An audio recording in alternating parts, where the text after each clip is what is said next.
And with 100 years of law enforcement in his blood, Tommy Cetnar. It's all things sports, plus cop talk, current events, entertainment, and more. Joined by America's favorite Jersey girl, Robin DiLauri. It's the King and the Cop.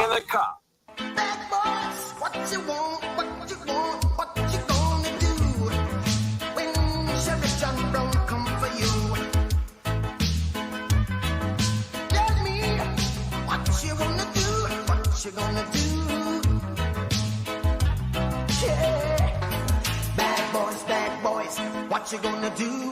What you gonna do when they come for you? Bad boys, bad boys. Good afternoon, New Jersey. It's September 30th, Friday. Thank God it's Friday. You're listening to On New Jersey, Lunch with the King and the Cop.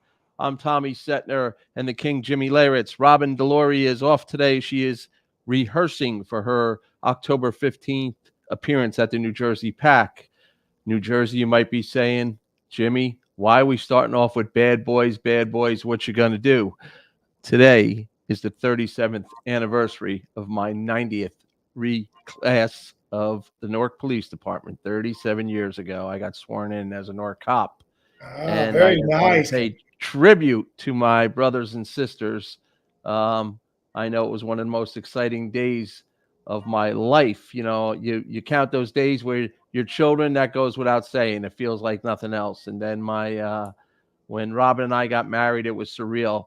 But I got to tell you, going on that police department must have been like in your world getting called up to the Yankees. Yeah. And still keep in touch with all my brothers and sisters. Had lunch yesterday with a couple of times were different in 1985. I think it was one of my father's proudest days because I was following in his footsteps. But I think he was more happy that I was just getting a job finally, that I had a pension and I was going to civil service work. But shout out to the 90th recruit class. I can't believe it's 37 years ago. Best time of my life. Best time of my life. Best cops that I could ever work for. Well, thank you for your service. Thank you for your service, TC. Well, thank you, pal. Quickly, Jimmy, and one other personal note that today, September 30th, I got to wish my daughter's mom, Judy, a happy birthday. Gugu is the grandmother to my 3 grandchildren. They're down in Florida, and they survived that damn hurricane safely in Orlando. They were in Orlando, but happy birthday. A shout out to her. Great mom, great grandmother. And I know she's enjoying life right now with those grandkids. Brother, he finally hit the home run. Finally got 61. And the reaction, speaking of family, between him and his mom, we'll get to. But before that, I got to say that Roger Maris Jr. and his family are the definition of class. I mean, they just really. And by the way, he had a bad taste in his mouth. He gave a press conference, and I want your thoughts on that. And he wants Major League Baseball to recognize that if Aaron Judge breaks this record, he's the home run king. And I know there's a lot of arguments, and I said yesterday we'll squeeze the juice out of this. But what's your thoughts on that? If he goes 62, is he really the champ? I mean, how do we decipher who's the best home runner hitter of all time? He's the American League champ. He's not the all-time home runs leader because unfortunately, or fortunately, however you want to look at it, Barry Bonds has 73. Sammy Sosa and Mark McGwire have somewhere in between. And that is the baseball record. And unfortunately, there's nothing we can really do about it. And I think Aaron Judge summed it up pretty clearly. He said, listen, I am excited to have the Yankee home run record and the American League home run record, but I still consider him, Aaron Judge himself says, I still consider Barry Bonds at 73 is the home run record. But is that Aaron Judge being Aaron Judge? Like Hank Aaron gave, come on, there was no greater home run hitter than Hank Aaron. I mean, but they all said that, Willie Mays said it, but Bonds is his godson.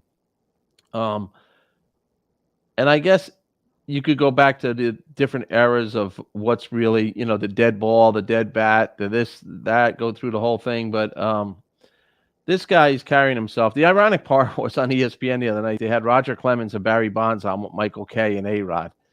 And I seen people torturing him on that because, you got 3 guys admitted to basically, I don't know if Roger Clemens ever admitted to the steroids. There was admission by Bonds of the cream. And of course, A-Rod had to come out and throw himself on the sword. But here, this kid's 6'8", 280. From being an athlete, to carry that body around, play at the level that he's playing, do what he did, and under the pressure of the New York lights. Forget, Stanton couldn't get it done in Miami. He had 59. Is this guy, in your experience, one of the best all-around personality players and clutch, if you will? And I said it equals class. Yeah, I was just watching. I wish I would have wrote it down, but I was just watching MLB Central, and they had Jason Stark on, and he was just giving the statistics of Judge, and he's like, "Listen, this isn't about the home runs. He's not the MVP because of the home runs. Look at his numbers, and the numbers that he has in every single category. It's like he was 30 runs ahead of any other player in the league. He's 26 home runs ahead of or 21 home runs ahead of every. Like I said, I should have wrote down the stat, but he leads in double digits every offensive category in the entire league, and that's amazing. And that alone is why his season is so unprecedented. And Jason Stark even said, yeah, it's exciting to watch the home runs, but the home runs is not why Aaron Judge is going to be the MVP. And by the way, he's also playing center field. I know. I mean, patrolling one of the greatest center fields of history with the Manals, the DiMaggios, he's out there doing that too. And speaking, and there is no argument in my book, and I know you agree, but Ohani goes 8 innings last night with a no-hitter. I was up late watching that, and, the guy's a phenom, no doubt about it, but this year is not his year to be MVP. Yeah, it's listen, he's having a great year. He's having better numbers than he had last year. His batting average is up. His home runs are down. But he's got last year, I think he was 8-2. This year, he's got 15 wins. His ERA is lower than it was last year, 2.75 right now. I mean, there are things that Ohtani's doing that, yes, it's amazing. It is. Yeah. But what Judge is doing, only 2 players in the game have hit and led the league by so many runs and RBIs and home runs. The names are Babe Ruth and Ted Williams. Right. Like, as they say, Jimmy, no further questions. Are you kidding me? I mean, it's just insanity. And this, I guess I'm getting caught up a little bit with the way he carries himself and handles himself. I think they're definitely going to have to sit down immediately after the season's over and just make him a drop dead, knock him out of his chair offer. If they don't, I can't imagine the way the Yankee fans are going to feel. I mean, we're spending money on Apple and Prime and this and that, and everybody, they can't. And this guy goes out and turns down $30 million and says, "No, I'll bet on myself this year." Not to be cocky, not to be obnoxious or greedy. He just felt like he wanted them to be a little more fair. Well, they're going to have to be fair. Are you going tonight? Yes, I am. Do you think MLB will be there to recognize him if he hits 62? Yes, I have a very difficult night tonight, TCA. I got to go give a tour for Grandstand from 4 to 5. And then I have to go eat at New York Steak from 5:30 to 7:30 with the Yankee sponsors. I feel bad for you having a steak dinner, you mean? And then, of course, I have to go up with Andrew Levy and his suite in 33 and hang out up there for the night. But that's where I plan on watching number 62, Aaron Judge hitting the final home run to go ahead of Roger Maris. Yeah, I think he hits it, and then what, Jimmy? Do they rest him for a couple days, or when do they start putting our guys? I mean, I know Rizzo was the manager the other night, and they're starting to rest people, but do they put a couple? Baltimore's basically on life support, right? Yeah, I mean, it would have to be a miracle for them to win. Yeah, they're 5 games behind with not much of an opportunity. It looks like Seattle's playing tonight. If Seattle wins against Oakland, Seattle will now clinch a spot. So you already have the Blue Jays already in there. Unless, of course, again, anything can happen, but they're not losing 7 in a row. Yeah. But I also think, it's going to be an interesting it's going to be an interesting postseason once we get to that. But I think as far as Aaron Judge goes, as far as the Yankees go, yeah, you're pretty much playing a spring training game. You know what? You lead Aaron Judge off, you give him 2 at-bats, and then you sit him, and you let them rest up and get ready. You don't want to completely not play them just because you want them to still be in that mode. He might get 1 day off, but at the same time, he just had yesterday off. Right. And so he'll be able to, I think it's more important for guys like Rizzo and for DJ LeMahieu to get a couple at bats to, again, I said this almost a week ago, everybody except Aaron Judge, because he was chasing a home run record, is pretty much in spring training mode just to get healthy for the postseason. And I think that's what you'll see over the next 7 games. Well, I see they activated DJ to see if he can test the waters, and then it'll have to be a decision for a playoff roster. I guess there's a couple guys on the Yankees that are unsure if they will be on the playoff roster, Aaron Hicks being one of them. But I'm assuming since he's a switch hitter and he's come to life a little bit, you think he'll be on the playoff roster?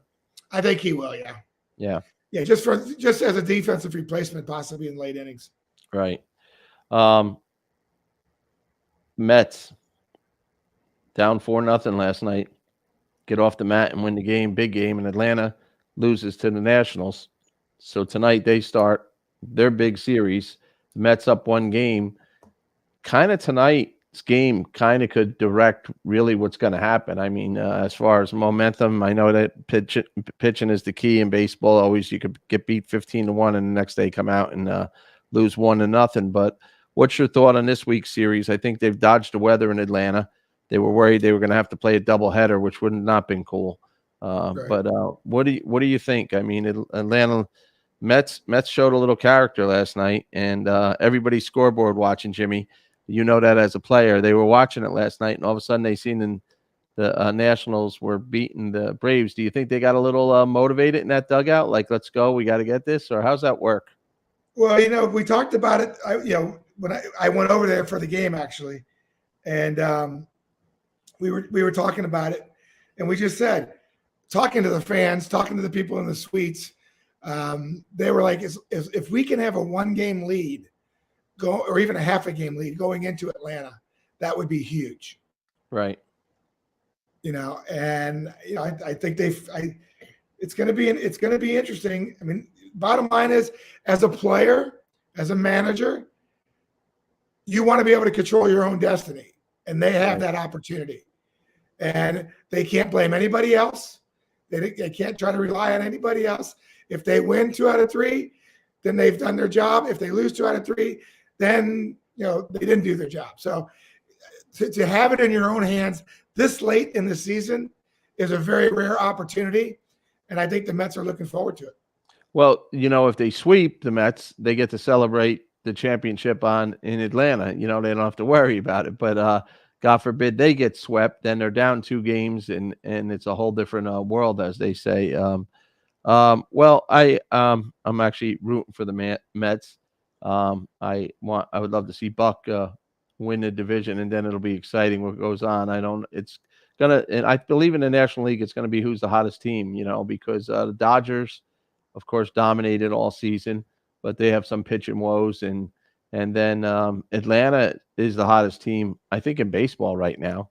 Yeah. So you better hope that they don't win this division, because then they get a little rest, and they're going to be tough again. Who are you picking, Jimmy? Who do you think the National League is going to send to the World Series?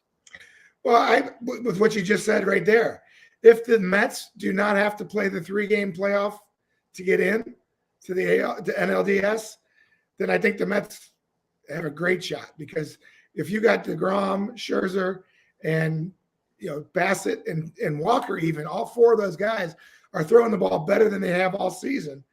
And then I think the Mets bullpen, of course, with Diaz at the back end, they have to be looked at as being the biggest threat, I think, to anybody.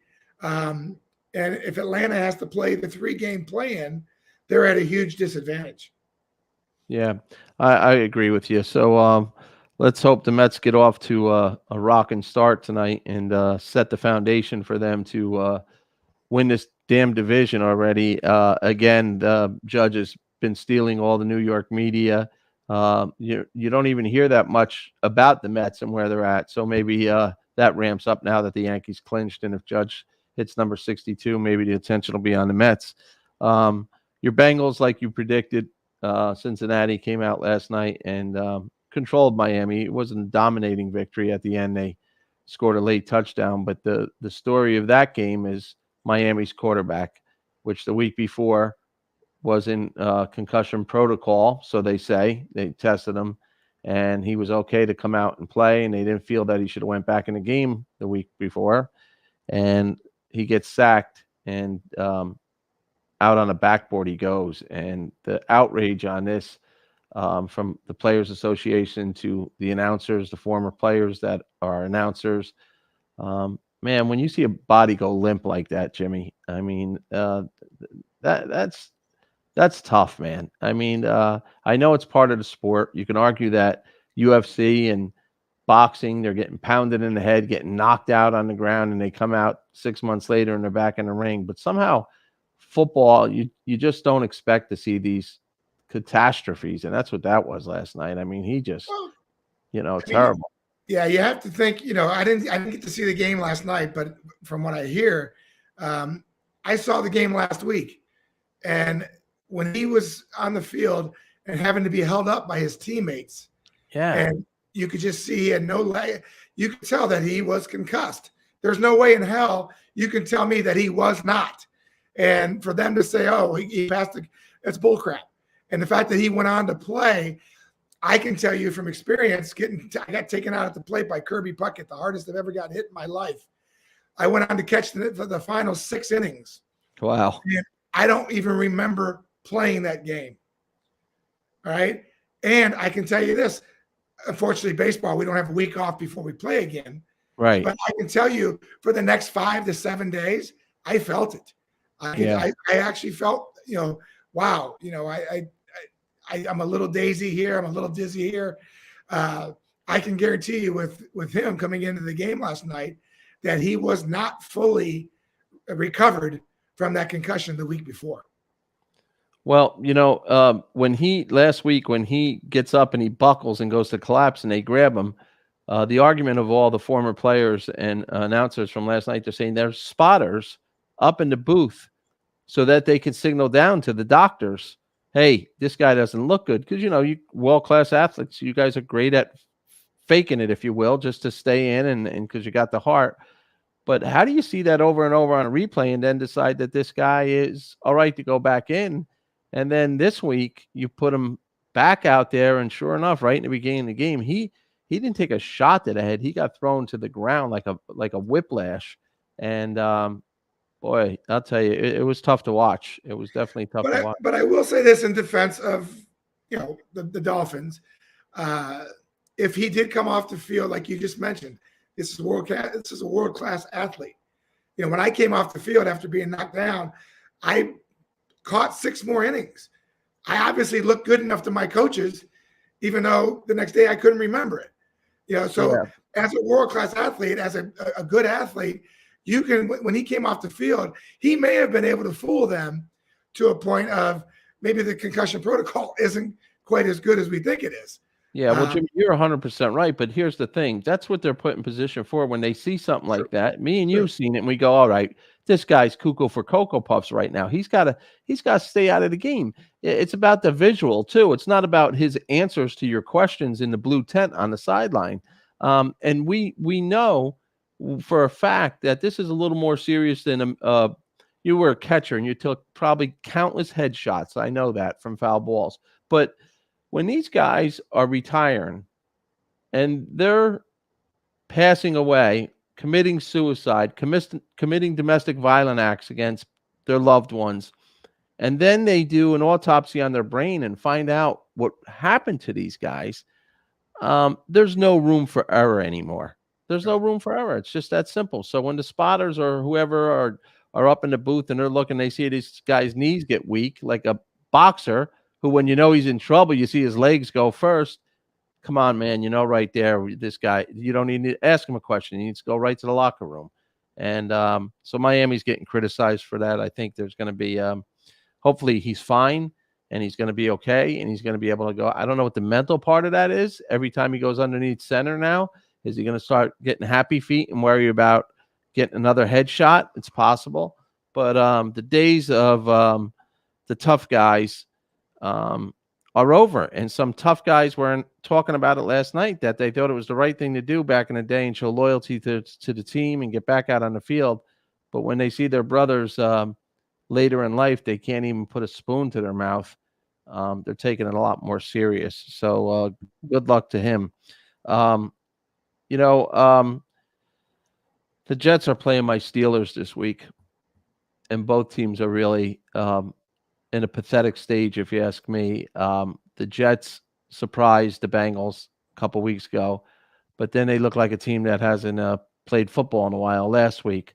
We'll go. There's a lot of good games this week, but what's your thought? Will the real Jets stand up, Jimmy, or will the Steelers, which is a proud franchise, they're struggling with their quarterback right now? We talked about it early in the week. Big Ben's gone. Who do you like this week in that game? I'm going to actually, not just because you're a Steeler fan, but I'm going to pick your Steelers to bounce back. Yeah. I like Mike Tomlin too much. And, you know, I think, you know, listen, they're in a transition phase right now. And that transition takes a while. And when you don't have, like I said, when you have Big Ben there, you got somebody that can hide your weaknesses. Well, you got another head coach on the field.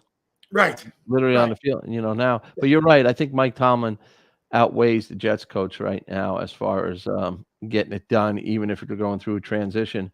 But, you know, again, we always talk about it. Rob and I live a mile away from the Jets training camp. Their quarterback's coming back, but they just don't seem to be prepared. I mean, last week, the coach and the offensive lineman got nose to nose and almost got in a punch out on the field. The Jets players aren't happy the way they're being prepared.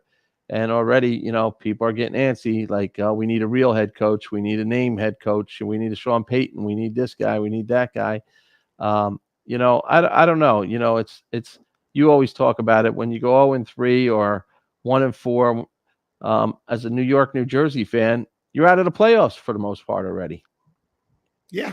And yeah, it's unfortunately for the Giants and the Jets the last few years, by week 4, we're looking for somebody else to root for. Yeah. And the Giants are playing the Bears, two of the oldest, proudest franchises, which is always a fun game. I think the Giants will be ready. I think the Giants defense looks outstanding. You know, the quarterback was running around for his life last week. I don't think I think they're going to be more prepared, but we'll see. I believe, you know, the Giants, I think, are in a lot better shape as far as administration, coaching, and players than the Jets are right now. So, but the Bears are tough. You never know what you're going to get with the Bears, though. You know, another team that's it.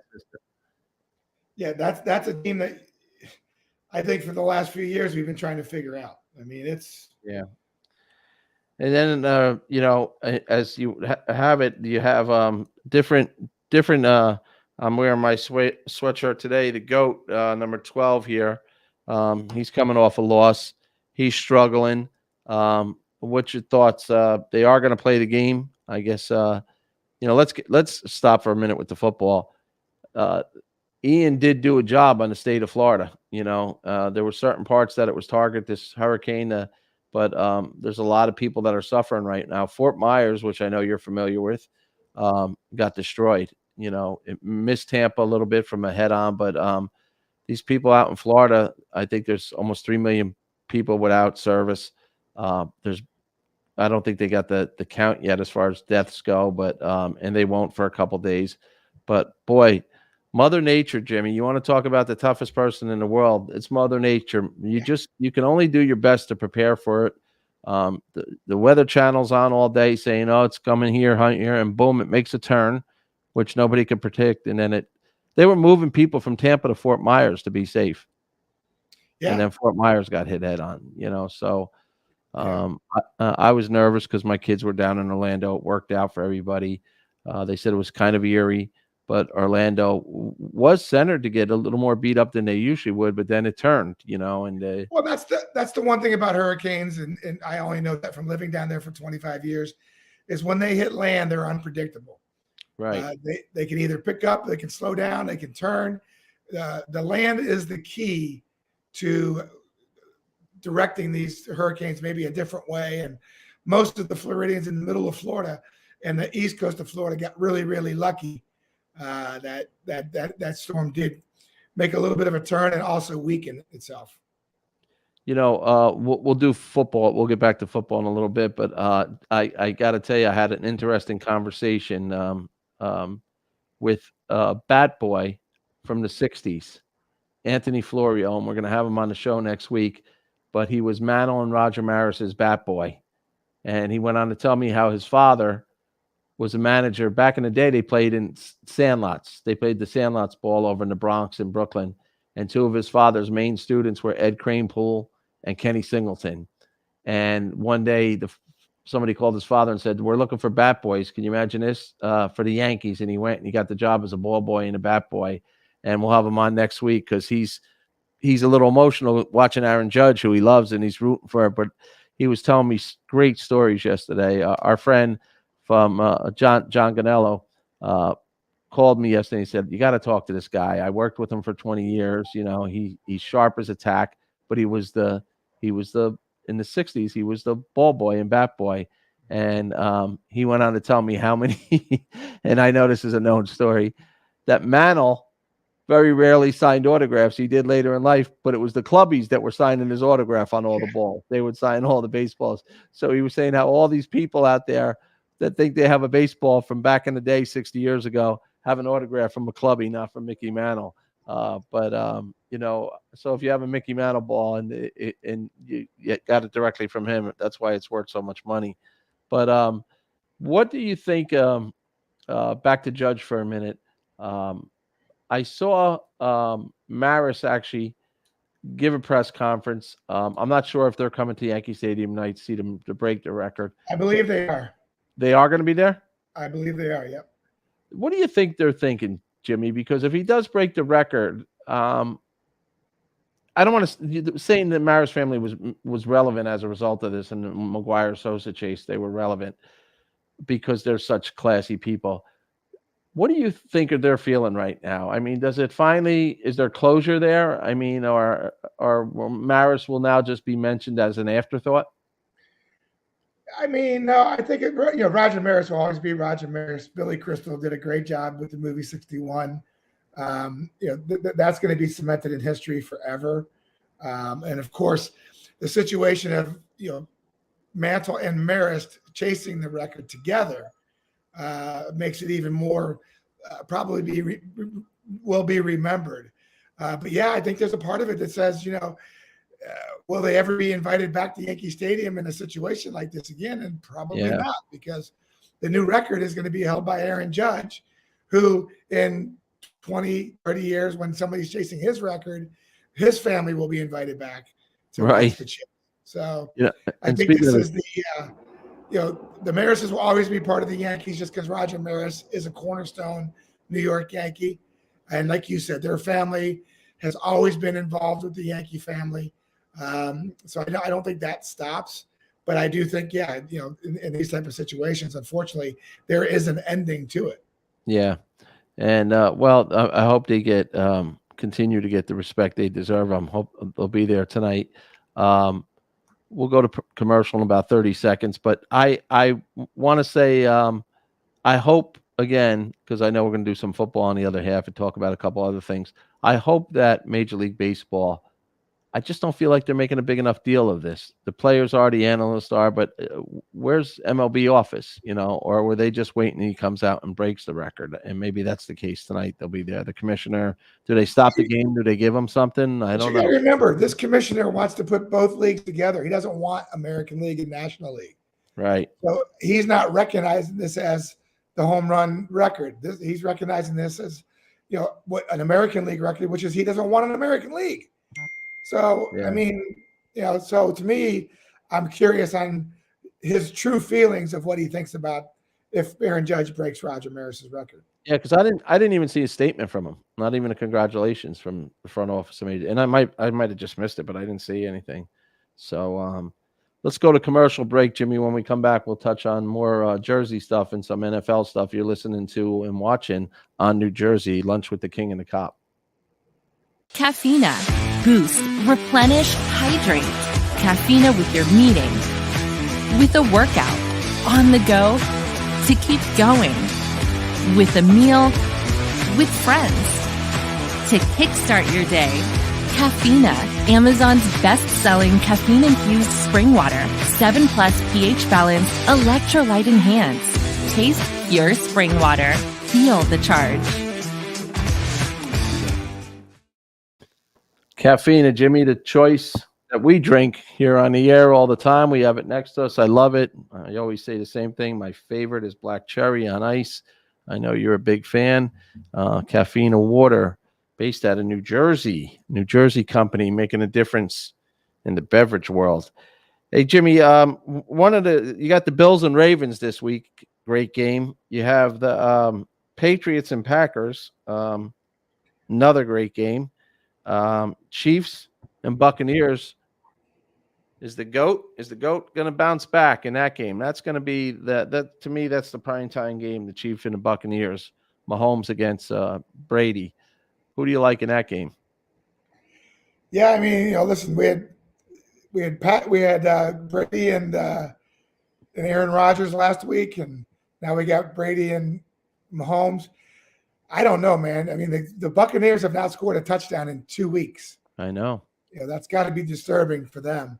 And like you said, the Chiefs, crapped the bed last weekend. So both these teams are going to look to bounce back.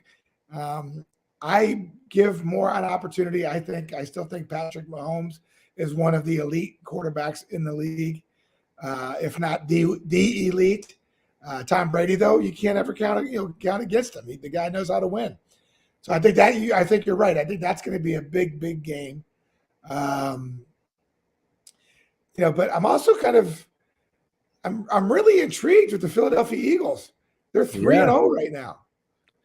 You can't for our South Jersey people. That they want to hear that, but our Giant fans, North Jersey here, don't want to hear that. I know. I'm a huge Giants fan, but I'm watching these Eagles and I'm going, holy crap! I wasn't even looking at them beginning of the season, and oh gosh, we better start paying attention to these guys. They're 3-0. Yeah, and they're playing the Jaguars, who are not, they're not one of the better teams, and not to say as they say any given Sunday, but they're not one of the better teams. The other game that's interesting this week is the Bills and Ravens. Both of them come off a loss last week. The Ravens really come off a bad loss against Miami because they were controlling that game. But again, you turn the TV on just to watch these two quarterbacks. I mean, they're really so. This is going to be an interesting game. But I like Buffalo bouncing back. I do too. I think Josh Allen will bounce back this week. I like the Ravens, but they're too unpredictable for me.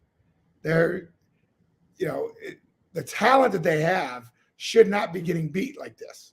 No. But for some reason, it just never transpires on the field.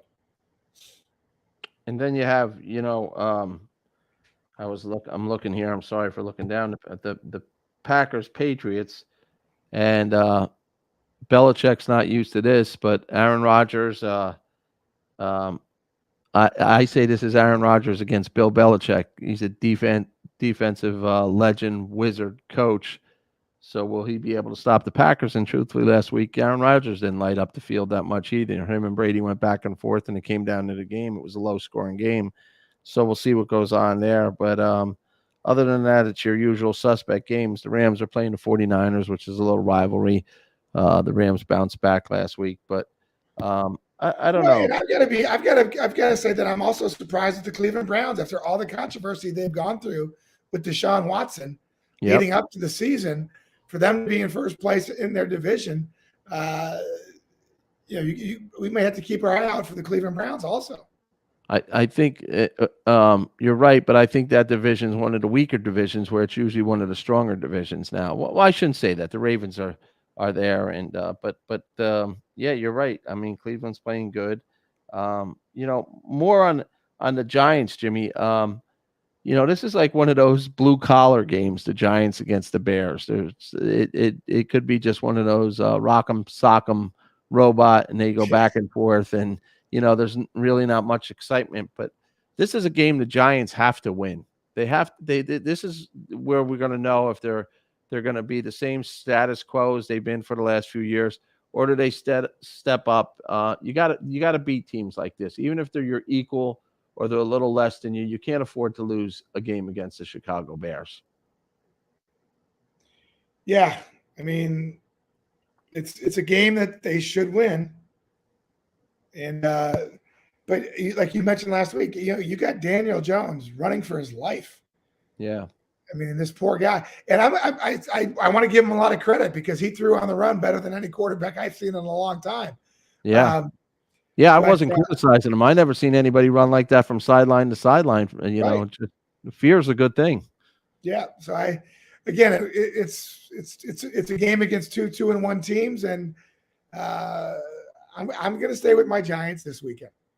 Yeah, me too. Joe Hotshots is saying, good afternoon, guys. Joe, it's a big weekend for you with the Atlanta Braves. Joe being a co-owner of the Caffeine of Water. I thought Robin was going to pipe in if she got a break from rehearsal. It's Friday Night Lights, and we're going up against a juggernaut team, Caldwell High School against Hanover Park. Caldwell has won the last couple championships, but Robin's son Joey's a sophomore. He's one of the leading tacklers. So Friday Night Lights in Jersey, and my son-in-law down in Albridge. I wish him good luck to go back on the winning side to 3-2 this week.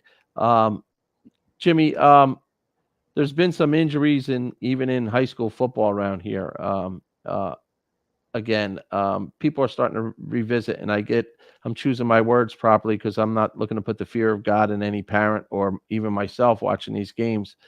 But I'm not sure that our high school, after watching the pro game last night, I'm not sure why, with all the taxes we pay, maybe we better start budgeting some money for having the best equipment on that football field too for these kids and protecting our kids like the NFL is trying to do and like college is trying to do. I'm not saying we don't have good equipment, but the headshot thing's starting to bother me again when I see these world-class athletes, getting hurt. And then in New Jersey, we had a death and we had a kid that I believe was paralyzed last week. And far and few times does this happen. But when it happens, I hope we take advantage of bringing more awareness to it and protecting everybody better. You grew up raising 3 boys, and you're a world-class athlete. But there had to be times where you winced when they were out there doing something because you don't care what happens to yourself as a player, as a father. But when it's your boys out there playing or your girls competing, you're looking at it from different eyes. Yeah, no, I was very fortunate that none of these boys wanted to play football. So I never really had to deal with that situation. But my daughter was a cheerleader. My actual first high school game was going to watch my daughter cheerlead. But being around the football parents, it was a concern, but they kind of understood the concern. They said, listen, my son wants to play. I know it's dangerous. We had some mothers that, were in the stands that would cringe every time they saw their kid get hit. But they understood that, that was part of the game, unfortunately. And this is what your kid wants to do. It's hard to argue. Like I said, I never had to deal with that. But I was also a guy that, I'd rather play basketball than football. And when I broke my hand in 8th grade, I swore off. I missed my basketball season. So I swore off football in high school. And when my kids said they didn't really want to play, I was like, hey, I got no problem with that. Yeah. It is the nature of the sport, unfortunately. It's like if your kid grows up and wants to be a boxer, I know what he might be like when he's 40, 45 years old. But if this is what the kid wants to do, it's hard to argue with it. And, you don't want to live in fear, and you don't want to put fear into their minds. You want them to enjoy their childhood and play what they want to play. But you say your prayers and you hope something doesn't happen. Yeah, now I'm getting to the point in my life where I guess maybe it's because I got grandchildren, and I'm saying, yeah, I'll say my prayers, and I hope that's good enough. But if I have to say my prayers that they're not going to get hurt out there, should I be encouraging him to play? I don't know. Or like you, something happens early in your 8th grade and you go, all right, enough with that. I'm a great baseball player and a great basketball player. I'm not going to sacrifice those two as a result getting hurt. I'm just not sure anymore. And I'll go to a game tonight and I'll watch a game and I'll sit there with the same concerns as every other parent. But I'm also sitting there loving that when Joey puts a good hit on somebody and good old fashioned tough guy knocking a snot out of somebody, your chest is swelling up and you're proud.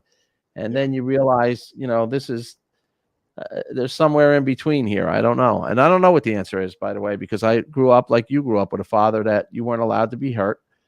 You got up no matter what. If you got dinged or whatever, you kept your ass out on the field. It was just that simple. But I think we need to do more research, more education.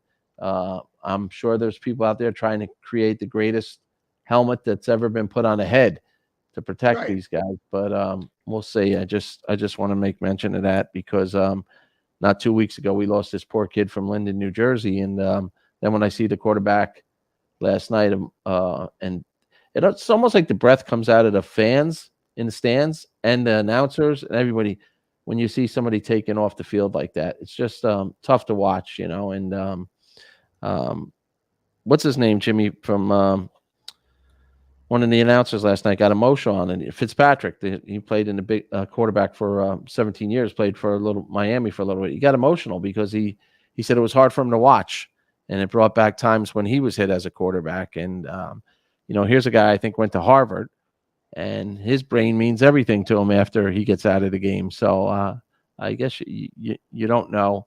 And like I said, we can't live in fear, but we can be more prepared maybe and hopefully do more research. I guess I'll make my political statement, King. With all the damn money we spend on everything else, maybe we should invest even some more into our kids and make sure they have the best of everything when they take that field. This way, at least you could say they had the best of everything when they took that field. So that's my 2 cents on this Friday, September 30th. You're watching on NewJersey.com. We're streaming, we're YouTubing, we're on Facebook Live. We welcome your comments. Big night in the Bronx tonight. The King will be there. I wonder what the Vegas odds are, Jimmy, of if Mr. Judge hits number 62. He's got, 7 games left? Yeah. He's got 3 against Baltimore and 4 against Texas. And it was funny because I was talking to somebody like, oh, yeah, he's going to hit a bunch in Texas because it's hot out there. I go, oh, no. It's enclosed now. It's a stadium. They have a roof now. So right. You don't have it. I don't know, and if they'll have it open or closed. I know I'm going there this weekend, and it's supposed to be pretty damn hot. So the weather hasn't broke yet there. Yeah. Well, it'll be fun to watch, and it'll be interesting. In the meantime, the Yankees are playing pretty good baseball at this point. One of the things that flew under the radar was Cole broke Ron Guidry's strikeout record, which is impressive. It's another record that's been sitting there for a while. The Gator, Ron Guidry, the great lefty. I my personal opinion, I don't feel like Cole. He doesn't feel like a real Yankee. I don't know why. He hasn't won a World Series yet. Yeah, maybe that, or maybe he's a great guy. I don't personally know him. I know you know him, but he just comes across with that like baby attitude at times, or I don't. Well, unfortunately, being in New York, everything is under the microscope, and unfortunately for him, he started opening day with yelling at Billy Crystal to hurry up and throw out the first ball, right? And then goes out there and gives up a home run and. There's been 7 or 8, maybe 9 instances where he has done something like that to pout, and then the next pitch gives up the home run or somehow loses the game or gives up something, and it doesn't sit well in New York. No. It's New York is one of those things. Hey, you know what? Get pissed off, and then get hard, throw harder, then do something else. There's only been one time this year that I really thought that Garrett Cole was going to turn that perspective that he has of who he is when we played the Red Sox for the first time. And because Devers had been hitting the ball good against us, he actually knocked him down the very first pitch. And I thought that, and it set a precedent. It was talked about all weekend. And I was like, okay, great. Here's the guy. He's finally getting it, what it means to be in New York, what it means to be a Scherzer type pitcher, a pitcher in this league. Yep. And then, of course, the next week he totally disappointed.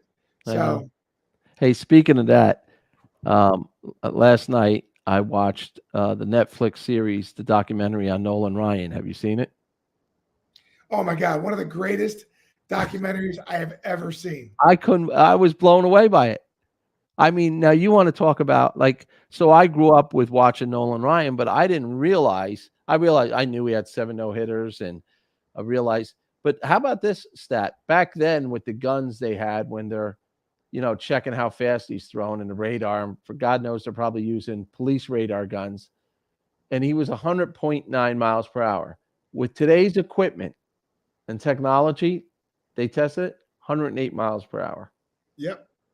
Can you imagine? So when you see him pitching back then, now you really realize why these guys were so overmatched. And it was great, all the different guys they came on and talked about him. But how about when you got in his way, or talking about pitching inside? I mean, he was throwing 105 miles per hour, drilling you in the ribs underneath your armpit, or at times back then it was okay that you didn't want to, it was called chin music. You didn't want to hit anybody in the head. But can you imagine 105 bearing down on you, coming at your chin? I mean, and then the next pitch is, what do they call, Jimmy? You're the catcher conveniently located on the outside corner, after missing that bad. Well, no, I remember back, like I said, times have changed. Things have gone differently. Back in the day, the pitcher used to go on the mound and go, "This is my plate, not your plate." Right. Right. And you're going to know that I own that plate. And they pitched that way. What I thought was great about the whole thing, number one, my favorite part was the bloody lip. That was, taking the ground ball from Bo Jackson, that took the bad hop and got him in the lip, and yet finishes the inning. But what I thought was so great, TC, you look at a guy like George Brett, who's a gritty, gutsy type of guy, and they interview him and they said, "What did you think when you saw Nolan Ryan, when you came up to bat and you saw Nolan with his lips stitched, the bloody jersey?" Yeah. Goes, "I was scared enough before that." He goes, "When I came up that," he goes, "I couldn't even look at him." Right. He's like, I just couldn't wait to get out of the batter's box. And then it was Norm Cash from the Tigers, who Nolan was throwing a no-hitter and was dominating somewhere. He came up with a bed, like a post. They had something in the locker room. It wasn't a bat. And he came up with this little thing and says, "I might as well go up to the plate with that because nobody's going to hit him anyway." And finally the umpire's like, you could throw that out of here and get a regular bat, and he goes down swinging. But I mean, we'll talk about a guy that dominated. But the funny part is most strikeouts, never will be touched over 5,000. Most walks, most, 300 wins, but 300 losses. I mean, just a rare player, but to play the way he did and dominate for so long. I didn't realize. How about when Pete Rose says to him, "How many records did you have?" And he said, "I hold 51 records." He said, "Man, you were good." But Pete Rose, these great people they interviewed, they were just feared. They had the fear of God in them when they went up to the plate. They just couldn't. They were more afraid of standing in on him. I faced him one time in 1990, and I went 1 for 5. It was intimidating. I do remember though, which was one of the funniest moments, and God rest his soul, Durwood Mira was the umpire, and Durwood was behind home plate, and he threw a pitch, and Wade Boggs was hitting, and he threw a pitch that Wade Boggs didn't think was a strike, and he said to Durwood, he goes, "Come on, Durwood, what is that?" He goes, "That's a Hall of Fame pitch, young man." Get it? And you did see that in his 7th no-hitter. There was a few balls that were outside, and these umps, they get caught up in the emotion too. I mean, and why wouldn't you? I mean, he's in his 40s throwing his 7th no-hitter. I mean, but what I thought was weak, that Robin Ventura wouldn't be interviewed for. Yeah, what was that? Like, come on, man. I'm like, own it, dude. You know what? He tells the story that there was a bounty on Nolan's head that day, and whoever was going to get hit, they had to charge them out no matter what. And Ventura told the story before, like, dude, I did not want to go do that. And you could see he was not 100% wanting to go do that. Yeah. So you know what? Why not just come out and say, hey, I own it. And there is no way, because Nolan Ryan's a beast. And I got my butt kicked. And guess what? I'm part of history. And then Nolan Ryan says he got eventually pushed to the ground where his face was implanted in the dirt, where he thought he was going to die and pass out. He goes, all of a sudden I feel somebody grab me and pull me out, like just lift me off the ground in the air. And who is it but Bo Jackson? Bo Jackson, yeah. Like Bo had enough respect, like, all right, I'm on the other team, but this is Nolan Ryan, and what a boy, my God, every time I see videos of Bo Jackson back in the day. The thing that I really loved about it, though, TC, was I love the fact that hearing from the grandchildren, the kids that really didn't get to see him. And just giving him a hard time. Yeah, they're like, that's not my grandpa. He's a good big bear. He's Right. a huggable bear. And they're like, I can't imagine him being like that when I watch these videos. And yeah, Grandpa, you were on a soap opera. Grandpa, they're laughing at him, now, and you can see the granddaughters. They're wrapped around his finger. They can say whatever they want to him, just like any other grandfather. But that was a great documentary, and I enjoyed watching that. I actually want to watch it again because, to your point, even Randy Johnson, who was more nastier than Randy Johnson, Hall of Famer, pitching from less. I know you faced him a lot, but he even said at the end, like, he goes, boy, what I just said was, he was the most dominating. He might have not been the greatest pitcher, but he was most dominating. It reminds me when they talk about Shaq. Shaq might not be the greatest player to ever play the game, but he changed the game. He was the most dominating player. Well, and intimidating. Intimidating, exactly. Yeah. Intimidating is the other word. Yeah, I mean, that's what they were. I mean, what was it like? I remember the Randy Johnson when John Kruk came up against him. I think it was in the All-Star game, and he came up with the ear flaps on backwards because he didn't even want to get in the box against them. How was it to face Randy Johnson? I know you're righty hitter and he was lefty, but still, he could care less who you are. Yeah, I mean, Randy, here's the thing that's so amazing about Randy is he tipped every pitch. Really? He only had 2 pitches. He started throwing a changeup at the end of his career, which made him a little bit better, but he really was only a 2-pitch pitcher for most of his career, and he tipped both those pitches. And to be able to be as successful and as dominating as he was, with the hitter knowing what was coming, is amazing to me. That's why I'm like, this guy was, not only he was a step above everybody else because you knew what was coming and you still could. Right. Well, that's like your guy Rivera, right? Everybody knew it was coming, and they just couldn't figure it out. And it felt like every time they thought they had it timed, it came in on their hands even a couple more inches or something. So that's what makes these guys so great. But yeah, that was good to see. And I love that President Bush was on, giving him a hard time, because President Bush, as you know, owned the Texas Rangers. But he just thought the world of him.